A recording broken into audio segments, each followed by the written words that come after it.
full time. Aku punya satu anak, usianya 2,5 tahun. Ini konten YouTube pertama aku, jadi aku mohon maaf jika nanti ada salah-salah kata atau informasi yang aku berikan. Jadi ceritanya hari ini aku tuh habis belanja online, habis banget, baru banget belanja online di Instagram dan aku ketipu. Sebenarnya aku tuh udah ngeliat akun itu tuh sekitar 3-4 hari yang lalu. Kemudian aku tuh kayak banding-bandingin harga ke akun-akun Instagram yang lain, dan menurutku harganya bersaing, gak jauh banget tapi lumayan kan buat ibu rumah tangga seperti kita. Uang 50.000 atau 75.000 itu kan penting banget ya, bisa kita belikan lipstick misalnya, atau bisa buat jajan anak. Nah, akhirnya hari ini aku tuh aku melakukan transaksi ke akun tersebut. Biasa aja tuh kronologinya tuh gini. Jadi aku chat karena aku udah pengen banget kan. Aku belanjanya itu satu set stol kursi, ada mejanya, dengan harga sekitar 300 ribuan. Nah, aku chat, kemudian dia sama seperti kayak seller biasanya itu, Mbak mau pesan yang ini, Kak mau pesan yang ini ya, ini berapa harganya, ini warna yang tersedia. Dia berikan pilihan-pilihan, terus aku milih, kemudian udah bla bla bla bla, babi babu tati itu akhirnya fix. Dia ngasih aku nomor rekening. Untuk beberapa saat tuh kayak dalam hatiku, yakin gak sih ini harganya tapi murah loh, udah kayak kesetanan nafsu ya. Ya udahlah, aku terus minta tolong suamiku, meskipun tanggal tua, Mas tolong transfer, tolong ya, nganggo duit mesti ya pakai uangmu dulu. Terus udahlah itu ditransfer. Habis transfer aku tanya, Kak ini nanti sampainya kapan, kemudian saya bisa terima resinya itu kapan gitu. Tapi akun WA nya itu kayak centang satu terus mulai udah nggak enak kan perasaan. Aku buka lagi akunnya, ada satu kejanggalan di akun tersebut. Aku nggak bisa nulis komentar di situ, dan aku nggak lihat ada orang-orang yang meninggalkan komentar di situ. Mulai kerasa janggal. Akhirnya tuh aku cari-cari informasi tentang akun itu. Terus aku bilang, ini trusted nggak sih ya, beneran nggak sih nanti dikirim Kak. Aku mulai nge-spam pesan ke dia, dan pada akhirnya nomorku diblokir. Dan pada waktu itu fix aku sadar tadi jam 12:30 sebelum ngambil jemuran baju yang udah kering di depan, aku ketipu. Aku ngomong ke suamiku, Mas aku ketipu. Terus suamiku tanya, masa? Biasanya nggak pernah tuh belanja online ketipu kayak gitu kan. Oke, nah teman-teman yang pernah ngalamin penipuan kayak aku, ini adalah kebodohan terbesar. Tapi setiap orang itu bisa melakukan kebodohan kok. Apalagi kalau udah kayak kita sih, ibu-ibu rumah tangga yang udah kegiur banget pengen belanja ini itu, biasanya kita kan udah nggak mengutamakan logika, jadinya kita tuh gampang untuk langsung dimasuki setan belanja itu, sehingga kita itu kurang mawas diri lah ketika belanja. Nah, apa sih tips-tipsnya? Yang pertama, kalau kamu udah kena tipu, usahakan untuk membantu sesama kita supaya teman-teman kita di luar sana itu nggak ketipu.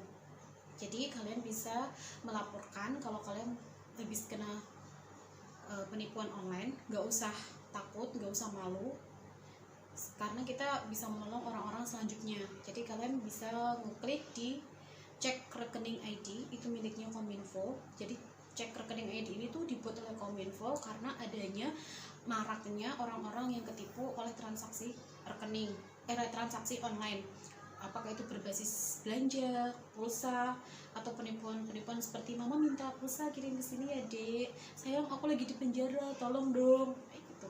Nah, melalui itu Kominfo dan negara kita berusaha untuk melindungi konsumen, juga melindungi rakyatnya dari bahaya penipuan. Kalian bisa untuk melaporkan ke situ, nanti akan terverifikasi. Katanya beberapa orang yang berhasil terverifikasi kemudian diselesaikan oleh pihak banknya, uangnya bisa kembali katanya. Tapi katanya juga ada yang ini cuma situs untuk mencegah supaya tidak adanya kecurangan atau penipuan dalam transaksi rekening online atau transaksi belanja secara online. Tuh. Jadi kalian bisa coba aja nanti kalau misalnya kalian ngalamin kayak aku, kita tulis aja laporan. Meskipun uang kita nggak kembali, tapi ketika kita bisa mencegah terjadinya kejahatan untuk orang-orang selanjutnya, anggap aja itu kayak bisa menggantikan uang kita yang hilang itu. Anggap aja sebagai sedekah. Mungkin kita kurang sedekah, kita kurang berbuat banyak di tengah pandemi yang seperti ini. Harusnya nggak belanja, harusnya bagi-bagi untuk saudara kita yang membutuhkan. Kita belanja, ini teguran sih buat aku terutama. Terus tips-tipsnya apa ya? Mungkin udah banyak dibahas di akun-akun YouTube yang lainnya, tips-tipsnya apa. Tapi yang pertama, usahakan kalau belanja secara online itu di e-commerce yang udah terdaftar secara legal dan terpercaya, kayak Shopee, Tokopedia, Bukalapak, Lazada, OLX, dan lain-lainnya.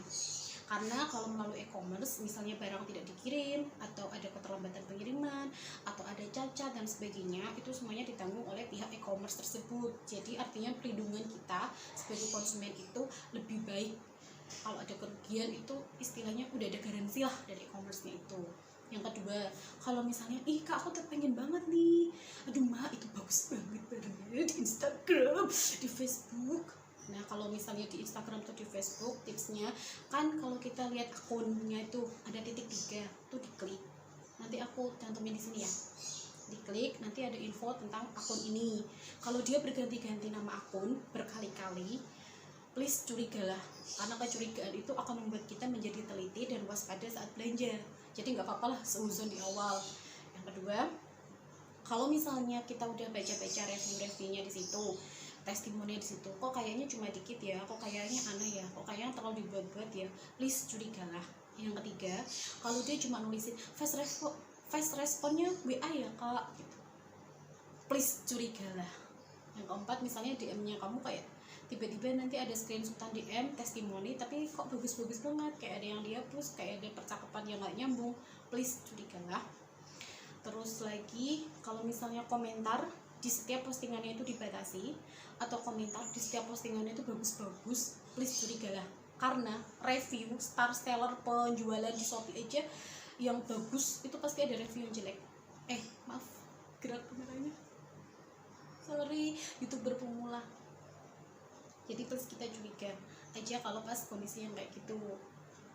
Terus yang terakhir tipsnya, sebelum kita belanja ada baiknya kita buka cek rekening.id itu tadi. Nah di situ nanti kita masukkan, kita udah chat seller tuh, mbak aku mau beli yang ini, barangnya yang ini, gambarnya yang ini, terus kan udah dapat totalan, udah dapat rekapan.